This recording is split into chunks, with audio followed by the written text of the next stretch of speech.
بسم اللہ الرحمن الرحیم۔ السلام علیکم۔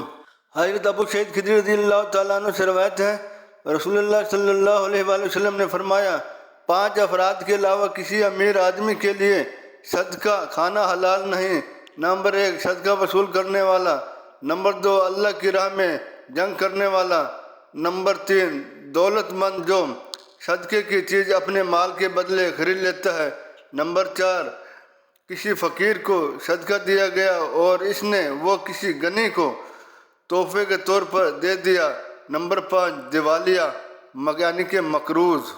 حضرت ابو ہریرہ رضی اللہ تعالیٰ عنہ سے روایت ہے، رسول اللہ صلی اللہ علیہ وآلہ وسلم نے فرمایا، جو کوئی پاک چیز کا صدقہ کرتا ہے اور اللہ تعالیٰ پاک چیز ہی قبول کرتا ہے تو رحمان اسے اپنے دائیں ہاتھ میں لے لیتا ہے، اگرچہ ایک کھجور ہی ہو، وہ رحمان کے ہاتھ میں بڑھتی جاتی ہے حتیٰ کہ پہاڑ سے بڑی ہو جاتی ہے۔ وہ اس چیز کو اس صدقہ کرنے والے کے لیے اس طرح پالتا ہے جس طرح تم میں سے کوئی اپنے بچڑے کو یا اونٹ کو یا گائے کے بچے کو پالتا ہے۔